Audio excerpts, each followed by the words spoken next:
गुंड निलेश घायवळची दहशत ही कर्जत जामखेड तालुक्याला चांगली माहिती आहे। राजकीय नेत्यांच्या वरदहस्तामुळे निलेश घायवळ तडीपार झाला तरी तो पुन्हा सही सलामत माघारी येतो आणि त्याचा व्यवसाय चालवतो। निवडणुकीत या नेत्यांसाठी तो मतांची धुळाधुळ करतो, मतदारांना धमकावतो, मग पुढची 5 वर्ष तांडव माजवण्यासाठी त्याला खुलं मैदान मिळतं। पण या घायवळच्या दहशतीचा बळी ठरलाय तो भाजपचाच नगरसेवक। गेल्या 3 वर्षांपासून घायवळची दहशत सहन करत असलेल्या नगरसेवकाने थेट पोलिसांसमोर विष प्राशन केलं आणि जगाचा निरोप घेण्याची तयारी केली। कर्जत पोलीस स्टेशन मध्ये विष प्राशन केलेले नवी मुंबईतील भाजपचे नगरसेवक भरत जाधव हे सध्या नवी मुंबईतल्या फोर्टिस हॉस्पिटलमध्ये मृत्यूशी झुंज देत आहेत। मात्र गेल्या 3 वर्षात ना पोलिसांनी कारवाई केली ना एखाद्या नेत्याने त्यांची दखल घेतली।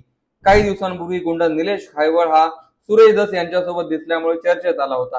मात्र पुण्यापासून ते जामखेड कर्जत पर्यंत ज्या घायवळची दहशत आहे त्याने भरत जाधव यांच्यासोबत नेमकं काय केलं त्याची स्टोरी जाधव यांच्याच तोंडून ऐका। जाधव यांनी विष प्राशन करण्यापूर्वी एक व्हिडिओ रेकॉर्ड करून ठेवलाय। मी आज प्रचंड मानसिक तणावामध्ये हे पाऊल उचलत आहे, कारण समाजामध्ये तर वाल्मिक कराडच्या सारखी प्रवृत्ती एवढी प्रचंड वाढत चाललेली आहे की तुम्ही प्रामाणिकपणे कामच करू शकत नाही अशी परिस्थिती आहे। तुम्हाला टप्प्याटप्प्याने मी माझ्या व्यवसायामध्ये प्रामाणिक काम करणाऱ्या व्यवसायामध्ये झालेल्या त्रासाची बाजू मांडतो। मी 25 वर्षाच्या राजकारणात कधीही कोणत्याही व्यक्तीने मला सांगावं भरत जाधवने आमच्याकडून चुकीच्या पद्धतीने इतर राजकारणी लोक कमवतात तसे कमवले म्हणून। 4 वर्षापूर्वी जामखेड तालुक्यामध्ये 4-5 वर्षापूर्वी बिल्डिंगचं काम चालू केलं। रमेश आजबे, इनुस सय्यद, बेबीचंद धानावडे आणि मी। आता रमेश आजबेचं आणि निलेश घायवळ सचिन घायवळचं काय गैरसमजातून वाद झाला मला माहित नाही, परंतु 3-3.5 वर्षापेक्षा जास्त काळ झाला त्या बिल्डिंगचं काम पूर्णपणे बंद पाडलेलं आहे दहशतीच्या जोरावर। निलेश घायवळ सचिन घायवळनी एक प्रत्येक वेळेस आली की त्यांच्या 2-2, 4-4 गाड्या साईडवर येणार, 5-25-30 पोर असे उतरणार, दहशत माजवणार। तिथं एक प्रकारची बुकिंग होत नाही। आज जवळपास 3-3.5-4 कोटी रुपये टाकून म्हणजे त्याच्यात बँकेचं कर्ज घेऊन एवढं सगळा लॉसेस तिथं सहन करतोय। म्हणजे ती सहन होत अशा पद्धतीने ही गोष्ट झालेली आहे। बँकेचं कर्ज वेगळं, त्याचं व्याज वेगळं। जामखेडच्या पुढे भूम तालुक्यामध्ये व्हिटॅमिन प्लांट आहे का तर मला माहिती नवी मुंबईत हे लोक आपल्याला काम करू देणार नाहीत का तर राजकीय त्रास एवढा प्रचंड आहे म्हणून मी तिकडे काम चालू केलं। त्या एका कामामध्ये बीडचे मुन्नाभाई आणि संदीप आदमने यांना पार्टनर घेतलं। त्यांनी 90 लाख रुपये लावले, 10 महिन्यात 12 महिन्यात त्यांनी 60 लाख रुपये प्रॉफिट घेतले। 5-10 लाखांहून भांडणं केली, मारामारीपर्यंत आले माझ्या पार्टनरला दुसऱ्या। मी तेही बोललो देऊन टाका, आपापसात भांडण नको म्हणलं। याबाबत तुम्ही सगळी माहिती घेऊ शकतात, ऑन रेकॉर्ड आहे। पण त्याच्यानंतर जीएसटीची बिलं देताना त्या लोकांनी सगळी बोगस बिलं दिली। आज कंपनीला जीएसटीच्या ह्या सगळ्या संकटाला बिनकामाचं फेस करावं लागतंय। काही आमची एक पैशाची चुकी नसताना ह्या चुकीच्या भामट्या लोकांनी चुकीच्या पद्धतीची वागणूक दिली। त्याच्यानंतर जुराणी, नरेंद्र जुराणी हे प्रकरण तर एवढं विचित्र आहे की बरेच नवी मुंबईतल्या राजकीय लोकांना हाताशी धरून ज्याला लहानाचा मोठा केला, ज्याला समाजात वावरायचं शिकवलं, आज त्याला मी कामं पण घेऊन दिली, पैसे पण दिले आणि त्याचा हिशोब करताना मग कधी एका राजकीय नेत्याच्या आश्रयाला जायचं तर कधी दुसऱ्या जायचं। एक वेळेस तर तो हिशोब चालू आहे आणि रातोरात दत्ता हंगाळे यांनी 5 लाख रुपये घेऊन त्यांना भारतीय जनता पार्टीचं जिल्हा सचिव केलं, युवा मोर्चाचं। काही संबंध नसताना, काही कारण नसताना, आणि राजाश्रय दिला आणि पुढे व्यवसायात पार्टनर झाले। काही व्यवसाय माहित नाही पण करोडो रुपयाच्या जमिनी घेतात, प्रॉपर्टी कमवत आहेत, काम तर प्रत्यक्षात काही दिसत नाही अशी पद्धत। त्या जमिनीच्या विषयामध्ये सुद्धा म्हणजे इकडे तर कामातले पैसे बुडवलेच, प्लस वरून बदनामी केली, तरी जमिनीच्या एका व्यवहारामध्ये मदत केल्या कारणाने नियमाप्रमाणे कमिशन द्यायचं, 1 लाख रुपये कमिशन दिलं, बाकीचं देत असताना हात वर केले, शिवीगाळ केली.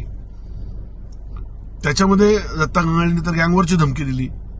काही संबंध नसताना फक्त कारण का तर सिवूडमध्ये एंटायर अख्ख्या सिवूडमध्ये सामाजिक काम करतो म्हणून. ते तर सोडा, ह्या सगळ्या विषयामध्ये जुराणीच्या घरातले त्याचा बाप, त्याचे सासरा, त्याचा मेहुणा, त्याची बायको, ह्या सगळ्यांना या गोष्टी माहिती आहेत. त्यांनी मला फसवलेले किंवा मोना फसवतोय, तो मला त्रास देतोय, तरी देखील तुम्हाला सांगतो हे लोक काही बोलत नाही. म्हणजे हे सुद्धा या घटनेला तितकेच जबाबदार आहेत. दत्ताची बायको अश्विनी ताईचा काही माझा संबंध नाही. डायरेक्ट मला बोलते, म्हणजे चार माणसात चार चौघात कॉलर पकडून जर कॉलर पकडली तर काय इज्जत राहील. काय संबंध आहे? म्हणजे बदनामी करायला किंवा एखाद्या माणसाला टार्गेट करायचं काहीतरी मर्यादा असते ना. तो विशाल डोळस, काय संबंध आहे मला कळत नाही.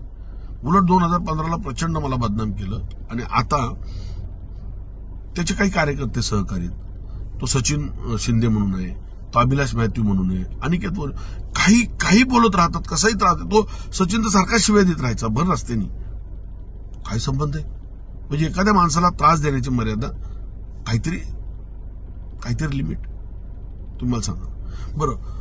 त्यांच्या कधी कोणत्या आर्थिक विषयात मी नुकसान दिलेलं नाही, त्या विषयात पडत. फक्त भ्रष्टाचाराच्या विरुद्ध प्रामाणिकपणे मी आवाज उठवतो. माझी एकच विनंती, फक्त शासनाने ना जुराणीने केलेल्या कामाची चौकशी आणि वॉर्ड क्रमांक 108 मधल्या सगळ्या कामाची चौकशी केली तर तुम्हाला याच्यातच करोडो रुपयाचा घोटाळा दिसेल. आणि मग हे करोडो रुपयाच्या घोटाळ्यातून पैसे कमवलेले लाखो रुपये यंत्रणेला वाटायचे किंवा कोणत्या तरी राजकीय नेत्याला द्यायचे आणि त्यांना हाताशी धरून त्रास देत राहायचा. हाच कार्यक्रम फार मोठ्या प्रमाणात झालेला आहे. आता कर्जत तर एवढा मोठा त्रास आहे. करोडो रुपये टाकून तिथे जमीन विकत घेतली. तिथं मला प्रोजेक्ट करायचा होता. त्या एजंट दिनेश गायकवाडच्या माध्यमातून 10-15 लोकांनी पैसे घेतले. जवळपास 1 करोड रुपयाच्या आसपास 80-90 लाखापेक्षा जास्त कमिशन घेतलं सगळ्यांनी. आणि तिथले स्थानिक शेतकरी ऑलरेडी ते पण कमिशन घ्यायला. दत्ता पवार, म्हणजे राकेश पवार का काय नाव आहे, दत्ता पवार, रुपेश पवार, संतोष पवार, ह्या सगळ्यांनी कमिशन घेतलं. इतर सगळ्यांनी घेतलं. ह्या दोघा तिघांनी तर ह्या गावातल्या लोकांनी तर दत्ता पवार, रुपेश पवार, राकेश पवार यांनी तुम्हाला सांगतो एवढं मोठ्या प्रमाणात लुटलं. झाडं तोडली, झाडाचे 5-7 लाख रुपये घेतले. त्या जमिनीला रस्ता द्यायचा आहे तर रस्त्याला 3-4 लाख रुपये वेगळे घेतले. रस्ता बनवायचे पण 2-3 लाख रुपये वेगळे घेतले. त्याच्यानंतर ग्रामपंचायतचे एनओसीचे 3 लाख रुपये वेगळे घेतले. तिथं ब्रिज बांधायचा, तो ब्रिज बांधायला 20 लाख रुपये खर्च आला, त्यातले 15 लाख रुपये दिलेले, 5 लाख रुपये मला द्यायचे, तोही बांधून घेतला.